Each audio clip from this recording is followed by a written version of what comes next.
What's good, YouTube? Welcome back to the Brown Gen. Wow, that was tough. Welcome back to the Brown Gen. Sorry, just finishing up a quick gulp of Red Bull before the next video. Now, one of the things I pride myself on is really being like focused, hyper focused on prioritization. And I want to talk to you about the things you have to do to make sure you earn the Hyperlane Airdrop. Okay. Now, you're going to see a ton of people post a ton of nonsense around what you got to do. I'm going to make this very simple. You follow this, you're going to earn that airdrop. Now, obviously, it depends on when the snapshot happens, but I really think that this is what you should focus on. Nothing else. Tune all the other crap you see on Twitter out and really dive deep. So, what I really want to get sort of hammered home is how important this sort of interoperability narrative is, right? So, moving away from just bridging, but just getting the token sort of like shifted across. And it's really nice to see, especially when you sort of remove the gap between a chain like on EVM and something on like Solana, or you go to the internet of blockchains. This is so important because by doing this, by achieving this, you make it so that funds can traverse sort of all the ecosystems. And that's the ultimate goal here, right? Because otherwise you're bridging back and forth between like Arbitrum and Ethereum, Optimism, but you're really still staying in EVM. So it makes it really hard to get to the other chain without like having to withdraw to a centralized exchange, make the conversion there, and sort of move forward. What they're doing here is so important. This is why that narrative is so big. We see it with Layer 0. We just saw with Wormhole, and we're seeing it with Hyperlane and Polyhedra. I'm going to have a guide on Polyhedra in the future, but today is about Hyperlane. So speaking of Wormhole, one of the things you may have been excited about last Wednesday, W for the Wednesdays, was earning an airdrop for Wormhole. Now, if you sort of weren't aware of this, you're living under a rock, you somehow don't know, I have a video on sort of how to check your qualification, both for Wormhole and for the Saga airdrop. So check that out, link in the description below. But let's just say, you're one of those people who got, no Wormhole token. Maybe, and let's just assume it wasn't an error on their part. Let's say you actually didn't farm it. My question to you, and I'm going to be very blunt here, is this, and not even a question, this is how I view a lot of airdrop farmers. And I don't mean this, obviously with offense, but I feel like so many people, this guy's in a suit, picking up pennies and really not focusing on the huge opportunity. And it's sort of this mindset thinking that people have really got to move away from. We can't get everything. It's a sort of question of what's your opportunity cost. And every time you sort of stop to pick up a penny, it distracts you from the ultimate goal. The ultimate goal here is to farm the sort of best narrative airdrops, the one with the best funding, the ones that we already know, like that these are going to be massive. And it's like the people who tell you to do ZK Sync, Layer 0, Hyperlane, Wormhole, whatever, they're not psychic. But it just makes sense, right? Like, just think about your risk versus reward. And your biggest risk when you're doing your test nets and all your other small things is you potentially miss out on these massive airdrops. So, hey, sometimes you see a penny there, just walk by. Honestly, like, it's just not worth it if it's going to cost you thousands of dollars. And that's why today I want to really bring you this very hyper-focused video on Hyperlane, and sort of what you got to do to set yourself up. So the first thing I want you to do is go on Hyperlane. I don't know why it's unfollowed here. That's embarrassing. So they should have been followed. I don't know what to say here, but make sure you follow their Twitter account. It's super important. And also what I want you to do is go in and read their documents. I want you to understand exactly how they work so that there's no confusion, right? Because a lot of people are just pressing buttons and they have no idea what's going on. It's kind of like, you're doing your combo, on a Street Fighter game, right? You really want to understand exactly what's going on, and it's worth it. You're gonna get paid for doing this. So that's why I sort of recommend you guys just put the time in. Now, there are a couple things you can do in terms of activities. If you go on Twitter, they'll give you like a new one every day, a new fancy one with like 3,000 steps and a whole thread you've got to do. Ignore that crap. 3 things I want you to focus on, okay? Well, actually there's 4, but like you don't have to focus on anyone in particular. Just do the ones that make sense for you. So the first one is Hyperlane Nexus. This is one of 3 bridges I've linked below.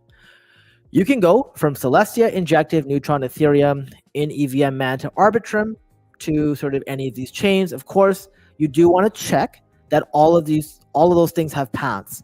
So what I've been doing is I've been sending Celestia to Neutron because that works. Then I've been sending sort of tokens from Neutron to to Manta, right? And all you got to do is click on the top right, make sure the wallets are connected, right? So you connect your MetaMask, you connect your Kepler wallet, and then you're good to do that. One of the things I will say is just be wary. When you go from Neutron to Manta, there is a 0.27 TIA charge. So I don't want to say it's expensive, because obviously for those of you who are in the EVM ecosystem, $4 is not that much for gas, but if you're on IBC, that's a ton. That's a lot of money. So one of the things I will tell you guys is don't do this for like 5 cents. Do this for significant money, because the most important thing beyond just using these bridges is the dollars you use, and the rate is flat. It doesn't matter if you're sending $1 million or $5. They're going to say $4. $4 is the total you pay to use this bridge. So if that's happening, just put lump sum money in there, send it.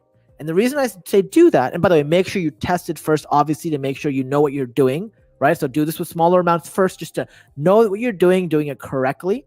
But once you've done that, send big amounts, because transaction volume is number one. That's the number one thing you want to focus on. The second thing you want to focus on is your how you're doing this over time. Protocols like this don't want to see that you're just a sort of fair weather Mary. You're here for one day, you did it, you forgot about it, and now you want to come back and put your hand out and go, hey, where's my airdrop? So try to spread it out across time. So like what I like to do is push a ton of volume. I try to push like maybe a couple $1,000 every time I do this. Do this over the course of maybe you do this over the course of a few weeks. So like your first transaction, and by the way, what I'm going to say applies to everything you do with every bridge here. So you go from Celestia to Neutron. You run that transaction. You send you send 20 TIA tokens. 20 TIA tokens will be like $1,200, okay? You send that over. Next week, you then go, okay, I'm going to send from Neutron to Manta, okay? Once you do that, you then wait another week. You go Manta to Neutron. And then what you do is, in the back end on your Kepler app, you could actually just, for very cheap, make this trade, Neutron to Celestia, because you are not able to do this bridge this way, but you're able to just swap it from Celestia on Neutron to Celestia token at like the cost of like 0.001 Celestia.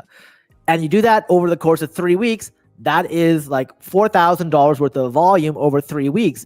You do that every week. You run these transactions. You're good to go. And remember, the big one was the $4 from Neutron to Manta. You can do the same thing on the new bridge for Injective, right? Going from Injective to in EVM. Let's just pretend Ethereum does not exist, because until the GUI gets down, until they've improved their gas fees, we're not going to bother with that. All right. So that's one more thing you can do. Once again, do this over time. And same thing with Nautilus Bridge. So what I like to do with Nautilus, and I got this from Hawkage and a few others on Twitter, but I kind of simplified it.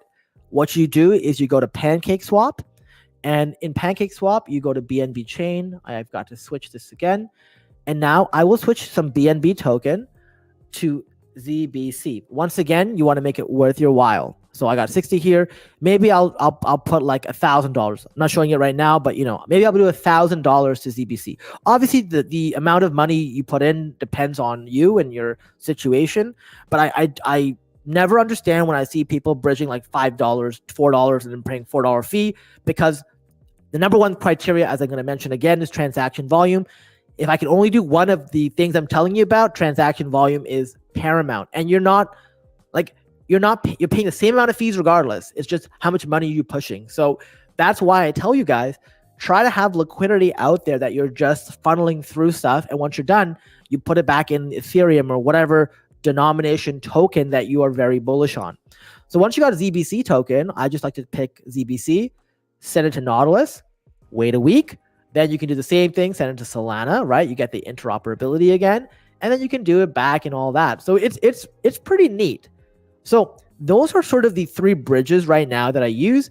Also, you can go to Merkley, and this is sort of more of a top-up thing that I like to do. Like, this is rounding the corners because it doesn't really add much volume. You can mint NFTs and use the HNFT bridge or the HFT bridge or the gas refuel to sort of get more transactions. To make sure you are seeing that those transactions are actually happening, type in your OX address or your injective address or whatever into these things, and it will actually tell you, which transactions have qualified. Now, one of the things I like to do is I try to make spreadsheets for all of these things to let people know exactly what they've got to do, and also like the links to everything they need to do and sort of how they sort of derive status. Basically here, the goal is ultimately transaction volume. This is the most important thing. I'd say try to get at least 10K in volume.